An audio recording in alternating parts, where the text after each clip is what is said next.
নমস্কার বন্ধুরা, কেমন আছেন সবাই?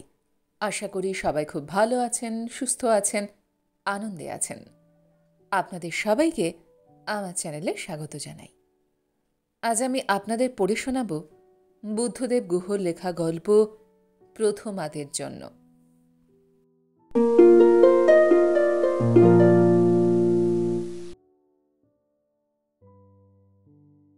হাজারিবাগ রোড স্টেশনে শীতের রাতে বম্বে মেল দাঁড়িয়েছিল। সবকটা জানলার খড়কড়ি ওঠানো। দু একজন অধ্যাবসায়ী চাওয়ালা ভাত ভর্তি ট্রে নিয়ে চায়ে চায়ে গরম গরম চায়ে বলে প্ল্যাটফর্মের এ প্রান্ত থেকে ও প্রান্ত পর্যন্ত হেঁটে যাচ্ছিল।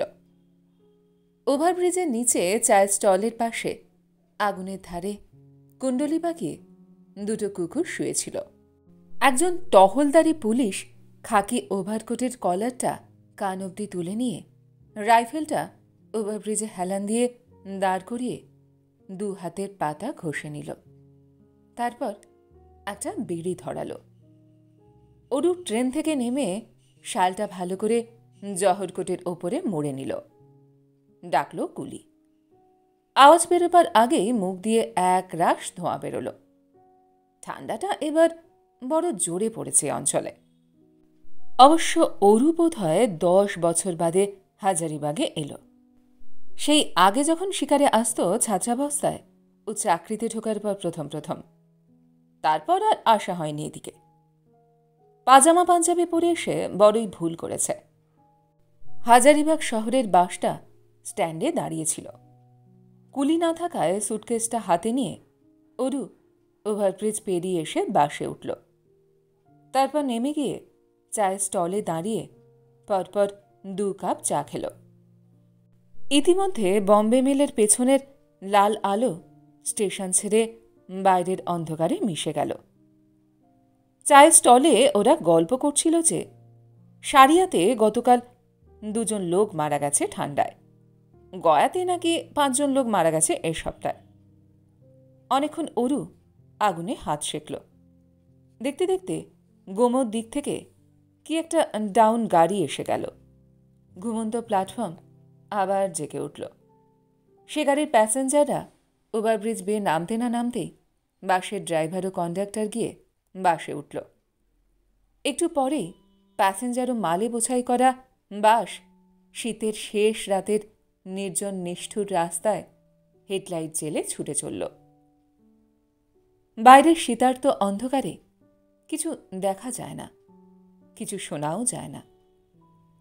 বাসের ভেতরটাও অন্ধকার। অধিকাংশ যাত্রীরাই মোটা কম্বল মুড়ে সিটের ওপরে পা তুলে ঘুমে বিভোর। পেছনের সিট থেকে একটা দুগ্ধপোষ্য বাচ্চা মাঝে মাঝে কোঁকিয়ে কেঁদে উঠতে লাগল। অরু ড্রাইভারের পেছনে বসেছিল। উইন্ডস্ক্রিন দিয়ে আলোকিত রাস্তার যতটুকু দেখা যায় সেদিকে চেয়ে বসে অরু নানান কথা ভাবতে লাগল। মন হয়তো অনেক সময় ভাবতে চায়, কিন্তু পরিবেশ তাকে ভাবতে দেয় না। কখনো হয়তো পরিবেশ মনকে ভাবুক করে তোলে, কিন্তু মন তখন এত ক্লান্ত ও বিক্ষিপ্ত থাকে যে ভাবা যায় না। এখন ভাববার সময়, শুধুই ভাববার সময়। রুদ্র অরুকে হাওড়ায় তুলে দিতে এসেছিল। এ কথা সে কথার পর যখন হলুদ বাতি জ্বলে গেছে তখন রুদ্র বলল, কেন যাচ্ছিস? গিয়ে কি তুই কিছু ফিরে পাবি? যা হারিয়ে গেছে, যা হারিয়ে যায়, তার কিছু মাত্রই।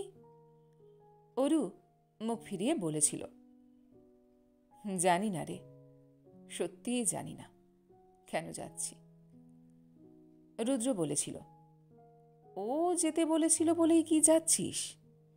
অরু তখন হেসে বলেছিল, বিশ্বাস কর, তোকে সত্যিই বললাম, আমি জানি না কেন যাচ্ছি। আসলে এখনো ও জানে না কেন যাচ্ছে প্রথমার কাছে। ওর এতদিন পরে হঠাৎ এই আশার কোনো মানে ও নিজেই খুঁজে পায়নি নিজের কাছে। প্রথমা তো কতবারই বলেছে একবার আসবেন, সত্যিই একবার আসবেন, খুব খুশি হব। দেখবেন কত আদর করব আপনাকে। আর কেউ না জানুক, ওরও জানে যে জীবনে হারিয়ে যায় তা আর ফিরে পাওয়া যায় না। হয়তো কেউই চায় না, তবু বেদনা জেগে থাকেই যাদের হৃদয় থাকে তাদের হৃদয়ে। সমস্ত কিছু পেয়েও একজনকে না পাওয়ার বেদনা সমস্ত প্রাপ্তিকে মিথ্যে করে অনুক্ষণ তার সমস্ত হৃদয় আচ্ছন্ন করে থাকে। একজন পুরুষের সব যশ, সব অর্থ, সব সাম্রাজ্য ম্লান করে তার সাফল্যের সর্বোচ্চ শিখরের ওপরে আকাশের একজন মুখ, একজন হাসি, একজনের চোখের ঔজ্জ্বল্যতা ঝিলিক মেরে যায়। তখন কেন জানি না মনে হয় সব মিথ্যা, সব ফাঁকি, সব পাওয়া তার বৃথা হয়ে গেল। এ ভাবনা শুধু পুরুষের জন্য। মেয়েরা এ ভাবনার কোনো দাম দেয় না। হয়তো ওদের ভাবনা অন্যরকম।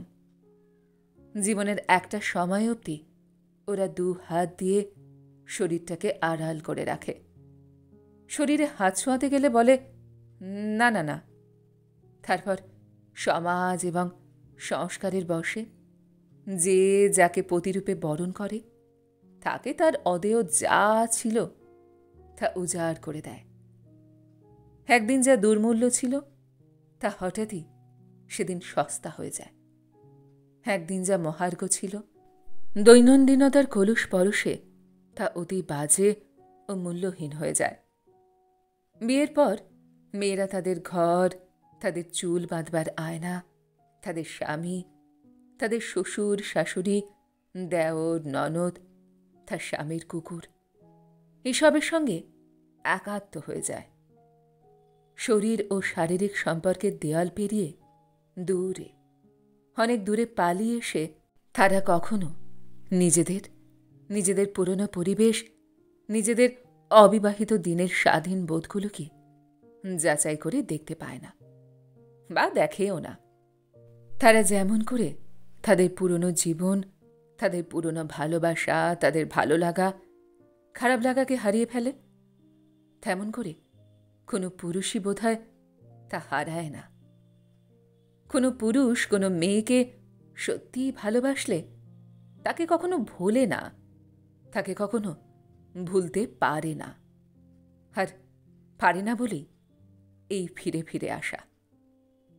কিন্তু পাওয়ার নেই, কিছু চাইবার নেই, কিছু বলার নেই জেনেও স্ত্রীর কাছ থেকে পালিয়ে, ছেলেমেয়ের কাছ থেকে পালিয়ে, নিজের কাছ থেকে পালিয়ে এসে একজনকে শুধু একবার দেখার জন্য তার চোখে চোখ রেখে শুধু কিছুক্ষণ নিঃশব্দে বসে থাকার জন্য এত দূর এই শীতের নিষ্ঠুর রাতে আসা। রুদ্র বলেছিল, কাজটা ভালো করলি না। প্রথমার স্বামী হাজারিবাগ শহরের খুব বড় পুলিশ অফিসার। পুলিশের বড় কর্তার স্ত্রীর প্রেমিক হলে সে প্রেমিকের যথেষ্ট দুঃসাহসী হওয়া দরকার। অরু কথাটা শুনে হেসেছিল, বলেছিল, আমি তো তার ঘরে চুরি করতে যাচ্ছি না। সে যদি মানুষ হয় তবে অন্য একজন মানুষকে বুঝবে। তাছাড়া তার কোনো সুখে তো বিঘ্ন ঘটাতে যাচ্ছি না আমি।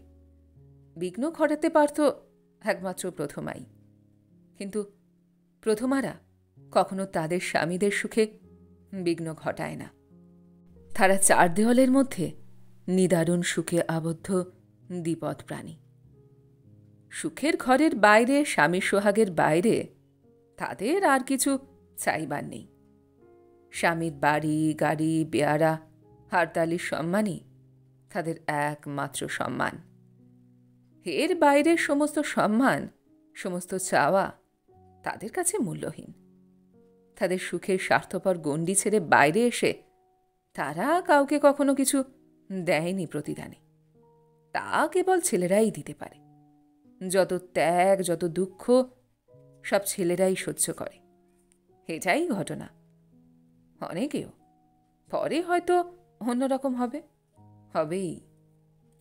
এই বাবদ ওরা প্রথমারা চিরদিন অরুদের কাছে হেরে গেছে, বোধহয় চিরদিনই হেরে যাবে। বাসটা দেখতে দেখতে জিটি রোডে এসে দাঁড়িয়ে পড়ল সারিয়ায়। তখন রাত্রির, দোকান টোকান তখনও বন্ধ। হেডলাইট জেলে দোতলা বাড়ির সমান উঁচু ট্রাকগুলো সারি বেঁধে চলেছে তাদের দূরের যাত্রায় গ্র্যান্ড ট্যাঙ্ক রোড ধরে। কন্ডাক্টর দুবার চেঁচাল, সারিয়া সারিয়া। একজন প্যাসেঞ্জার কম্বল থেকে মুখ বের করে কান খাড়া করে শুনে নিয়ে আবার ঘুমিয়ে পড়ল। সারিয়ায় কেউই নাম্বার নেই। বাসটা আরেকটু পরই হাজারিবাগের লাল মাটি, সবুজ শালবনের আঁকাবাঁকা পাহাড়ি পথ ধরে ছুটে যাবে হাজারিবাগ শহরের দিকে। পূবের আকাশে একটু একটু করে লালের ছোপ ধরেছে, কুয়াশা কেটে গেছে। ধীরে ধীরে শিশিরে ভেজা জঙ্গল আর লালমাটি পথের কালো পিচের দুপাশে পরিষ্কার হচ্ছে। মিনিট ৪৫ পরে বাসটা এসে টাটিঝাড়িয়ায় দাঁড়াল পণ্ডিতজির দোকানে। কালো জাম, নিমকি এবং চা এখানে সকলেই খায়। তারপর পাশের দোকান থেকে পান। ততক্ষণে সূর্য উঠে গেছে। সূর্য ওঠা যে কি দারুণ ব্যাপার তা আমরা রোজ বুঝতে পারি না। অন্ধকার রাতের যন্ত্রণা, অনিশ্চয়তার গ্লানি, অবিশ্বাসের দমবন্ধ কষ্ট সমস্ত মিথ্যে করে দিয়ে সূর্যটা এমনভাবে চরাচর উদ্ভাসিত করে, সমস্ত বিশ্ব হাজার পাখির চিকন ডাক ভরে দিয়ে মানুষ মানুষের মিষ্টি গলার স্বর রিনরিন করে বাজিয়ে কি করে যে ওঠে ওরও ভেবে পায় না। এখন আর ওর মনে কোনো ভয় নেই, কোনো দ্বিধা নেই। অরু জানে যে ও এক দারুণ তীর্থযাত্রায় চলেছে, চলেছে এক আনন্দ সঙ্গমে। এই নিরানন্দময় জীবনে, রোজকার একঘেয়েমির জীবনে একজনের মুখ, একজনের চোখ, একজনের নরম হাত যে কি দারুণ এক সূর্যালোকিত প্রাপ্তির পরশানে, তা যে জানে সেই জানে। অরুর ভীষণ খুশি খুশি লাগছিল। কলকাতা থেকে আসার সময় প্রথমা যা যা খাবার খেতে ভালোবাসত ও সঙ্গে নিয়ে এসেছে। ফ্লোরিড চিজ স্ট্র, গিরিশ ঘোষের সন্দেশ এবং এম্পায়ার স্টোর্স থেকে নেয়া সসেজ। ও জানে এতদিন বাদে ওকে দেখে প্রথমা দারুণ খুশি হবে। বলবে, আপনি ভারী খারাপ, একটা খবর দিয়ে এলেন না, স্টেশনে গাড়ি পাঠাতাম। এই ঠান্ডায় শীতের রাতে এতখানি পথ বাসে এলেন। অরু জবাবে কি বলবে মনে মনে তাও ভেবে নিল। বলবে, যখন তোমার কাছে থাকি না তখন তোমার জন্য যে কত কষ্ট পাই তার খোঁজ রাখো। তোমার জন্য প্রতি মুহূর্তে কত কষ্ট পাই তার তুমি কি জানো? যখন কাছে এলাম তখনই বুঝি সামান্য সামান্য কষ্টগুলো চোখে পড়ে তোমার। এর জবাবে ব্যক্তিত্ব সম্পন্না স্বল্পবাসী প্রথমা হয়তো কিছু বলবে না, হয়তো চুপ করে থাকবে মুখ নিচু করে, হয়তো বলবে, আমার বিরুদ্ধে যা বক্তব্য, যা অভিযোগ সব শুনব। আগে চান করতে চলুন, রাজ্যকে এতদূর পথ এসেছেন। কথার পরে কথা, তারপরে আরও যন্ত্রণার কথা।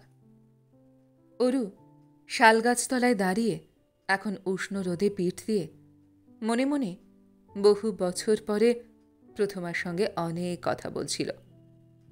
এমন সময় পণ্ডিতজির দোকানের ছেলেটা এসে বলল, চায় সাপ। হাত বাড়িয়ে চা ও শালপাতায় মোড়া নিমকি নিল অরু। তারপর চা খেতে খেতে আবার প্রথমার সঙ্গে কথা বলতে লাগলো মনে মনে। এমন সময় ওর মাথা থেকে একটা লম্বা রূপলি চুল খসে শালপাতার ঠোঙায় পড়ল। চমকে উঠল অরু। আজ ভোরের সূর্য নতুন হলেও ওর জীবনের সূর্য দ্বিপ্রহরে হঠাৎ মনে পড়ে গেল অরুর। আজ ৮-৯ বছর হয়ে গেছে প্রথমার বিয়ে হয়েছে। ওর বিয়েও প্রায় বছর ৫ হল। কি এক পাগলামিতে ভর করে মাথা ময় রূপালী চুলের রেশ নিয়ে আজ কেন যে এমন করে ও প্রথমার কাছে আসতে গেল ও ভেবে পেল না, কিছুতেই ভেবে পেল না। একটু আগে সূর্য ওঠায় ওর খুব ভালো লাগছিল। এখন এক আকাশ আলোর নিচে দাঁড়িয়ে ওর ভীষণ লজ্জা করতে লাগল। কিন্তু এখন ভাববার আর সময় নেই। বাসটা ছাড়বে, ওর সুটকেস বাসের মাথায় আছে। ও তাড়াতাড়ি আবার নিজের সিটে বসে একটা সিগারেট ধরালো। সিগারেট ধরিয়ে আবার ভাবনার লাটাই ধরে প্রচণ্ড হাওয়ার মুখে 2 হাতে সুতো ছড়াতে লাগল। একসময় বাসটা সত্যি সত্যি হাজারিবাগ শহরে ঢুকল। অরু বাসস্ট্যান্ডে না গিয়ে কোর্রার মোড়েই নেমে পড়ল। প্রথমবার চিঠিতে জেনেছিল যে পুলিশ সাহেবের বাংলো সার্কিট হাউসের কাছাকাছি।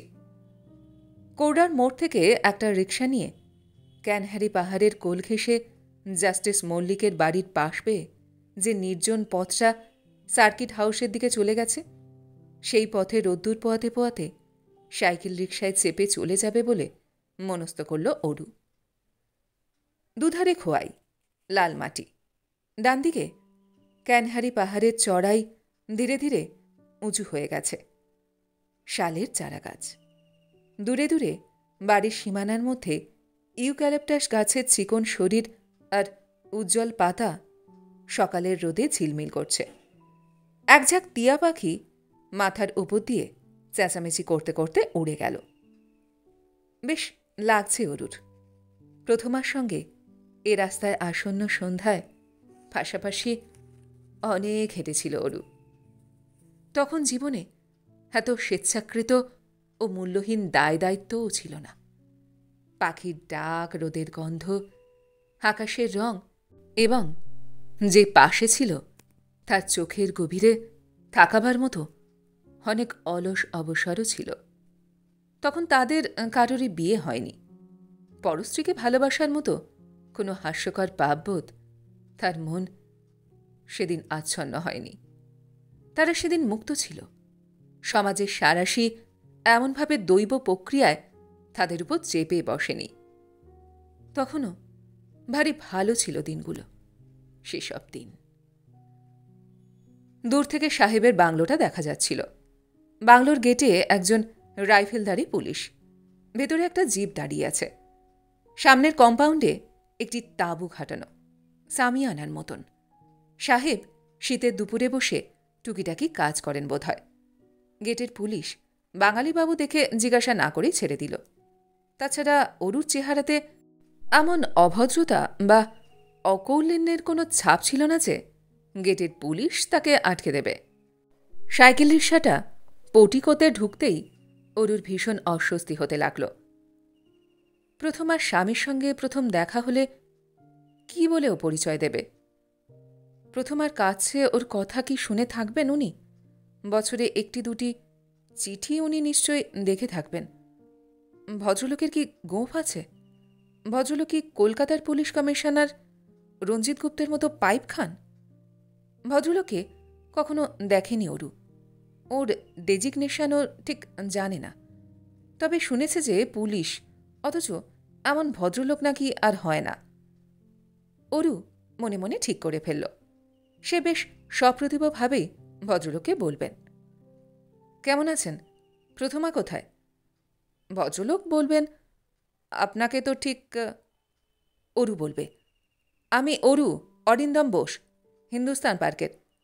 পরক্ষণেই ভদ্রলোক বলবেন, আরে আসুন আসুন, এমনভাবে না বলে কয়ে কোনো মানে হয়, ইত্যাদি বলে অরুকে ভেতরে নিয়ে যাবেন।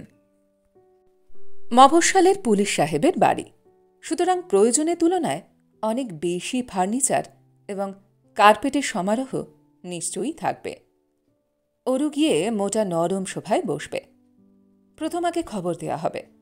ভদ্রলোক জিজ্ঞাসা করবেন কোন গাড়িতে এলো অরু, কোনো কাজে এসেছেন কি না।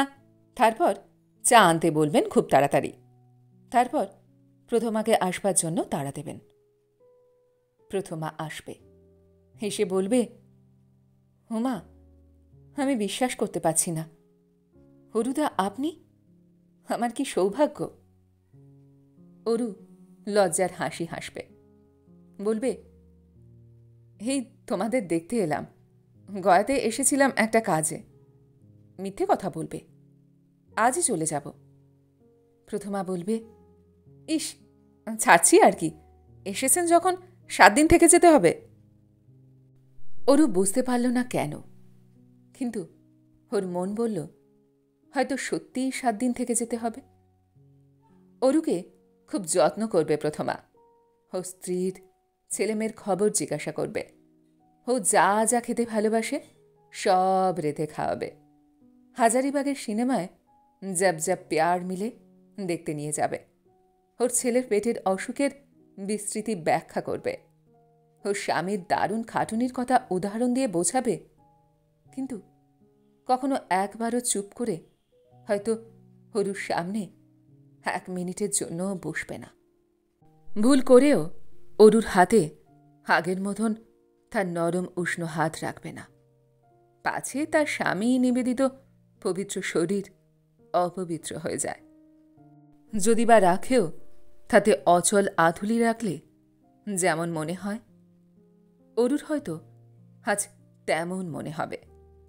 কয়েক সেকেন্ডের মধ্যে যে এত কথা ভাবা যায়, এর আগে অরু কখনো জানত না।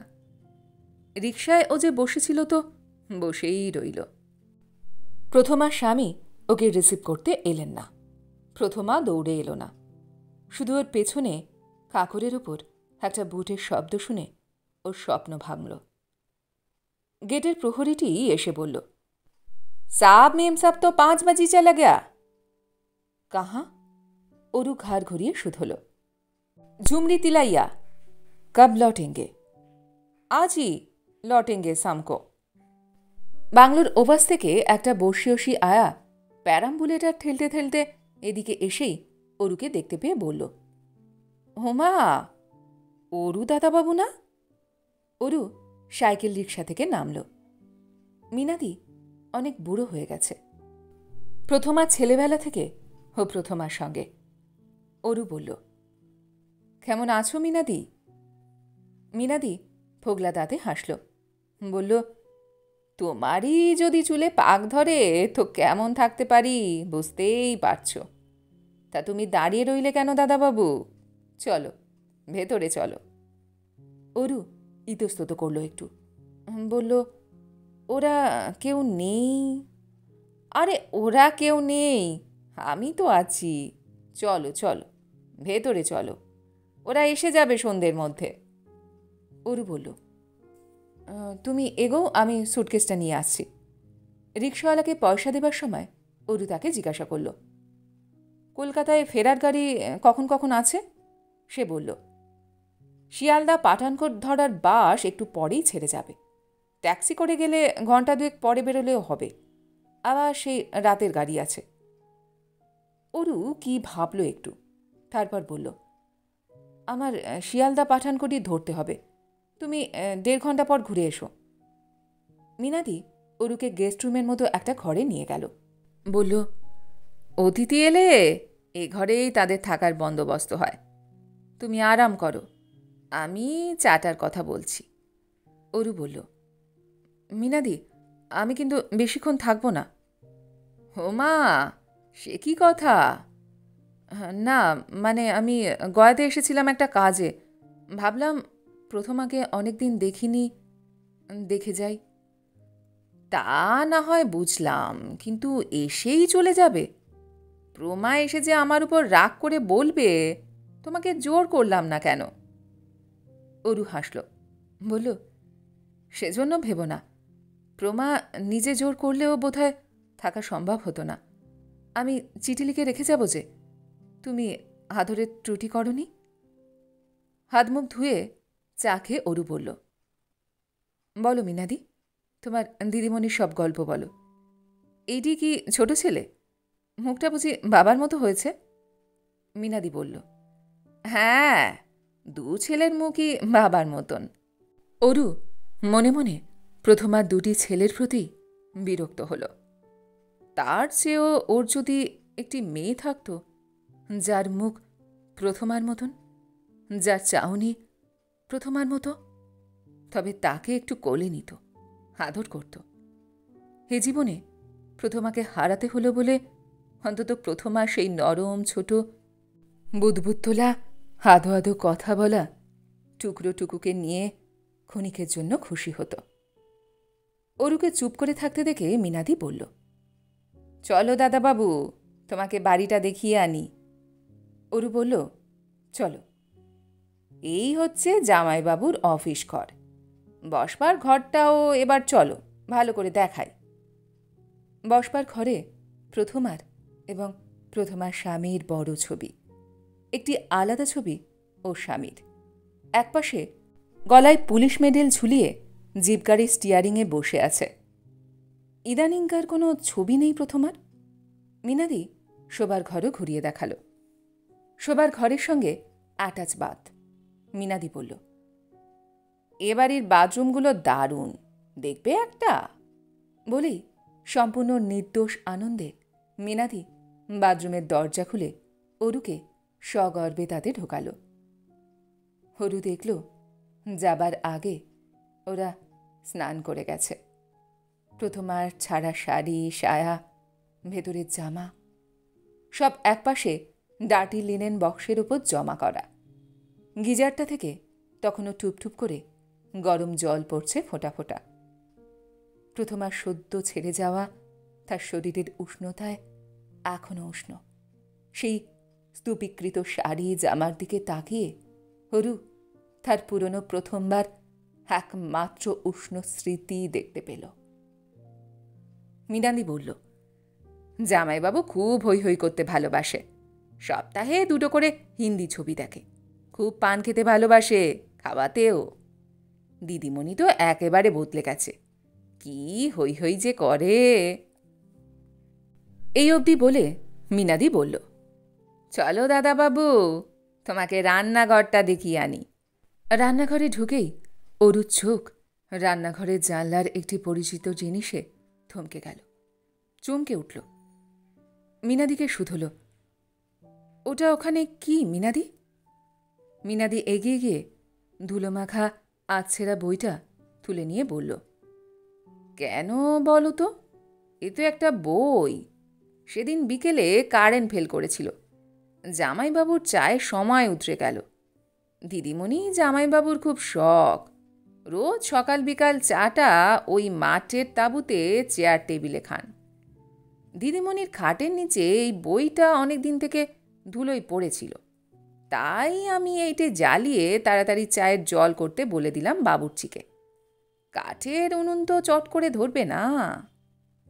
অরু আছছেড়া ধুলো পড়া বইটা হাতে তুলে নিল। নিতেই অরুর চশমাটা হঠাৎ ঝাপসা হয়ে গেল। মিনাদি বলল, কি হলো দাদাবাবু, এটা কি কোনো দামি বই? তাড়াতাড়ি কি ভুল করেই ওটা জ্বালাতে বললাম? দামি হলে দিদিমণি অমন ধুলোয় ফেলে রাখলো কেন? অরু হাসল। হেসে বইটা আবার জানলার তাকে রেখে দিল। বলল, না না, দামি বই নয়, এর কোনোই দাম নেই। তাছাড়া দিদিমণিও ধুলোতেই ফেলে রেখেছিলেন। মিনাদির পেছনে পেছনে যে ঘরে ওর সুটকেস ছিল সে ঘরে ফিরে আসতে আসতে অরু পাঞ্জাবির কোনা দিয়ে চশমাটা এবার মুছল। যখন ইউনিভার্সিটিতে পড়ে তখন লেখক অরুর বেশ একটু নাম হয়েছিল। এইটাই ওর প্রথম বই। হে বই প্রথমাকেই উৎসর্গ করেছিল। এর জন্য তার স্ত্রী তাকে আজও খোঁটা দেয়, বলে, আমরা তো প্রথমা হতে পারলাম না তোমার কাছে, চিরদিন দ্বিতীয়া, তৃতীয়া অথবা চতুর্থীই রয়ে গেলাম। বইটির 5 কপি প্রথমবার বিয়ের সময় অরু প্রথমাকে দিয়েছিল। প্রথমাই বলেছিল, একটা বই যদি হারিয়ে ফেলি আপনি আমাকে 5টা বই দেবেন। বুড়ো বয়স অবধি যত্ন করে রাখব। পুরনো দিনের স্মৃতি, দিন হয়তো পুরনো হবে, কিন্তু দেখবেন স্মৃতি কখনো পুরনো হবে না। অরু হেসেছিল, বলেছিল, দেখব। ও এখানে কেন এলো? হরুর খুব হাসি পেল।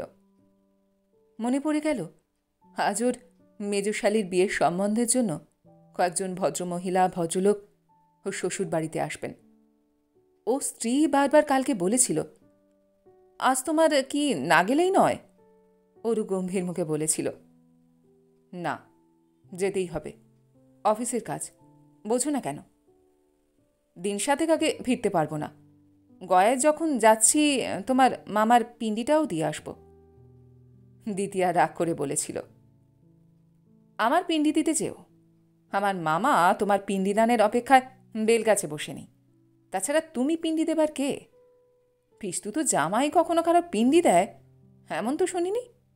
হরু নীরবে এই বেফাস মিথ্যে কথার তিরস্কার সহ্য করেছিল। এখন পুরো ব্যাপারটা ভেবেই কেমন একটা শূন্যতা লাগছে, দুঃখও লাগছে। প্রথমাকে একবার দেখতে আসার এই হঠাৎ অদম্য কৌতূহলটাকে নিবৃত্ত করতে পারলে প্রথমা চিরদিনের মতো তার জীবন থেকে এমন করে হারিয়ে যেত না, এমন ঘৃণার মধ্যেও হারাতো না। ঘরে পৌঁছে অরু সুটকেস খুলে প্রথমার জন্য যা যা এনেছিল সব মিনাদির হাতে তুলে দিল। তারপর কলম বের করে কাগজ চেয়ে নিয়ে লিখল,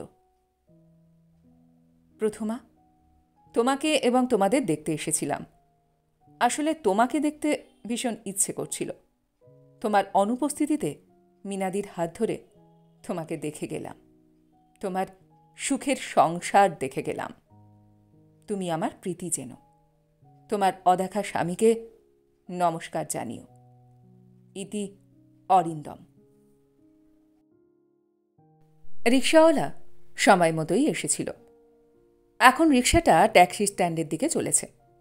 কাছারির মধ্যের রাস্তাটা দারুণ, দুধারে বড় বড় গাছ, মধ্যে কাঁচা কিন্তু সমান লাল মাটির রাস্তা। শীতের সকালের রোদ গাছপালার ফাঁকে ফাঁকে চলমান অরুর গায়ে এসে পড়েছে।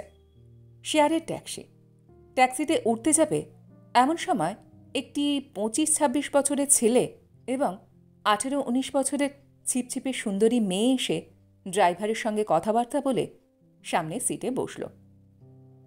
ওরা তিনজনের টিকিট কাটল, যাতে ওরা সামনে নিরিবিলিতে দুজনের গায়ে গায়ে লেগে বসতে পারে। ছেলেটির হাতে দুটি কবিতার বই, কাঁধে শান্তিনিকেতনই ঝোলা, মেয়েটির হাতেও কী সব বই খাতা। ট্যাক্সিটা ছেড়ে দিল। সামনের ছেলে মেয়ে দুটি যে পাশাপাশি বসে আছে, পাশাপাশি বসে 2 ঘন্টার পথ যাবে, এই আনন্দেই ওরা শিউরে শিউরে উঠছিল। ওরা ওদের কথা শুনে বুঝল যে ওরা হাজারিবাগ রোড স্টেশনে কাউকে আনতে যাচ্ছে। হাওয়াতে মেয়েটির চুল উঠছিল। ছেলেটি ফিসফিস করে ওর কানের কাছে মুখ নিয়ে কি যেন বলছিল। ওদের দেখে ওর নিজের আর প্রথমার ছেলেবেলার কথা মনে পড়ে যাচ্ছিল বারবার, আর ভীষণ খারাপ লাগছিল। দ্রুত ধাবমান ট্যাক্সিতে বসে নিজের কাঁচা পাকা চুলে হাত দিয়ে বিলি কাটতে কাটতে হরু ঝকঝকে রোদ ভরা আকাশে তাকিয়ে নিজেকে শুধল। মানুষ মানুষের সব সুগন্ধির সম্পর্কই এত তাড়াতাড়ি ফুরিয়ে যায় কেন? আমাদের ফুরিয়ে না গিয়ে উপায় নেই বলে? না আমরা আমাদের নতুন রাখতে জানি না বলে?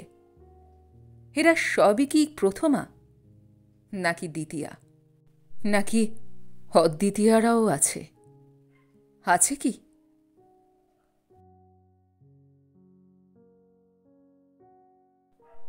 গল্পটি এইখানে সমাপ্ত হল। আপনারা এতক্ষণ শুনছিলেন বুদ্ধদেব গুহর লেখা গল্প প্রথমাদের জন্য।